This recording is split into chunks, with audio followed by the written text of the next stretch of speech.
বিসমিল্লাহির রহমানির রহিম। আসসালামু আলাইকুম। জনতা রান্নাঘর থেকে সবাইকে জানাচ্ছি শুভেচ্ছা। আশা করি সবাই ভালো আছেন। আজকে যে রেসিপিটি করব সেটা একটা নাস্তার রেসিপি। যাই হোক, সেজন্য এখানে আমি একটা কলা নিয়ে নিলাম। যে কটা লাগে সেই কটা নিয়ে নিতে পারেন। আমি একটা দিয়ে শুরু করছি। যে কোনো কলা হলেই হবে। পাকা কলা অনেক সময় বেশি পেকে যায়, সেটা দিয়েও হয়। এটা আমি একটু গ্রেট করে মিহি করে নিচ্ছি। হাত দিয়ে মাখলে এতটা স্মুথ হবে না। এখানে আধা কাপ নিয়ে নিচ্ছি গরুর দুধ, জাল দেওয়া। এটা এখানে 1/3 কাপ চিনি আছে। এখানে 1 চামচ ইস্ট আছে। মিষ্টি জিনিস 1 চুটকি লবণ দিলাম। সব কিছু ভালো করে মাখিয়ে নেই। কলাটা অবশ্যই আরও বেশি দেওয়া যাবে। এখানে 1 কাপ ময়দা নিয়েছি, সেটা অল্প অল্প করে দিয়ে দেই। এখানে প্রায় 2 কাপ ময়দা লাগবে। আর 1 কাপ ময়দা নিয়ে নিলাম।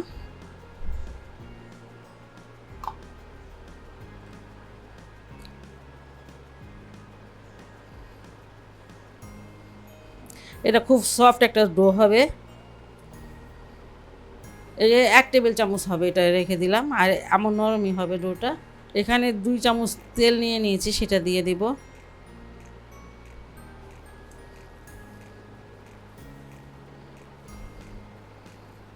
ডোটা এটা হয়ে গেছে মাখানো। এটা নরম একটা ডো হবে, যেমন একদমই নরম। এটা আমি এখন রেস্টে রেখে দেবো আধা ঘন্টার জন্য।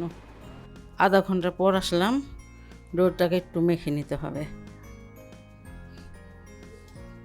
এটাকে সমানভাবে 2 ভাগে ভাগ করে নিচ্ছি।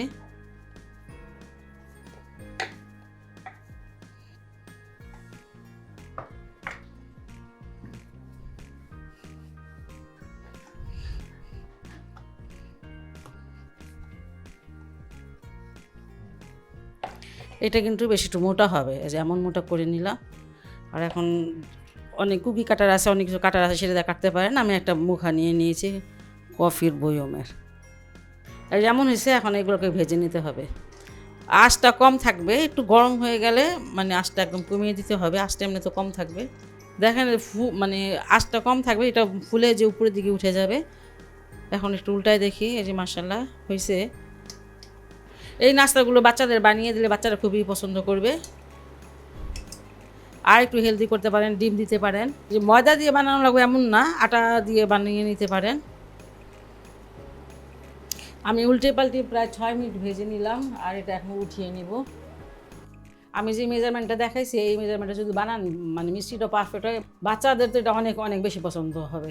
যে অনেক টেস্টি হয়েছে। বা সেটা অবশ্যই ট্রাই করতে পারেন। যদি ভালো লাগে তাহলে অবশ্যই চ্যানেলকে লাইক কমেন্ট সাবস্ক্রাইব করবেন। আল্লাহ সবাইকে ভালো রাখে, সুস্থ রাখে, নিরাপদে রাখে, একটু দোয়া করি। আপনারা আমাদের জন্য দোয়া করবেন। আল্লাহ হাফেজ।